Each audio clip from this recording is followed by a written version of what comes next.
સાબરકાંઠાના હિંમતનગરમાં સરકારી આવાસના મકાનોમાં નગરપાલિકાની ટીમ દ્વારા તપાસ હાથ ધરવામાં આવી છે। ગરીબ આવાસ યોજનાના મકાન ભાડે આપનાર સામે કાયદેસરની કાર્યવાહી હાથ ધરાશે। સરકારી મકાન અસામાજિક તત્વોને ભાડે અપાતા હોવાની શંકાએ આકસ્મિક તપાસ કરવામાં આવી। નગરપાલિકાના ચીફ ઓફિસર દ્વારા આકસ્મિક ચકાસણી હાથ ધરવામાં આવી।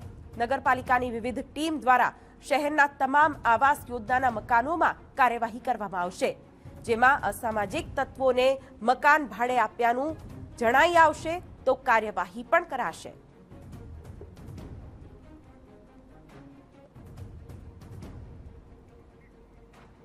સંવાદદાતા અવનીશ ગોસ્વામી આ વિશે વધુ માહિતી આપી રહ્યા છે। અવનીશ, સરકારી મકાન, સરકારી આવાસમાં તપાસ કરવામાં આવી છે અને નિયમો વિરુદ્ધ જઈને ભાડે આપનાર સામે ક્યાંક કાર્યવાહીની પણ વાત, શું વિગત?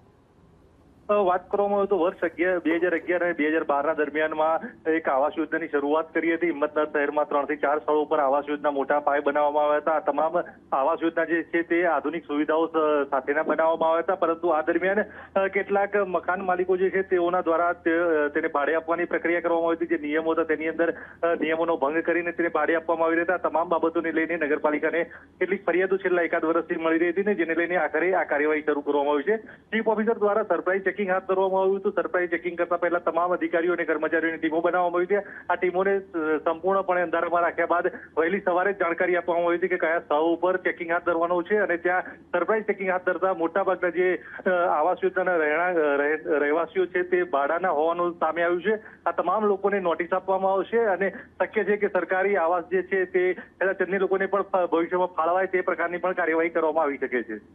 બિલકુલ, તો હાલ તો આ અંગે કાર્યવાહી તો હાથ ધરવામાં આવી છે। સાબરકાંઠાના હિંમતનગરમાં સરકારી આવાસમાં ચીફ ઓફિસરે આકસ્મિક ચકાસણી કરી અને ઘણા એવા રહેણાંકો જે સામે આવ્યા કે જે નિયમો બહાર જઈને અહીં રહેતા હતા।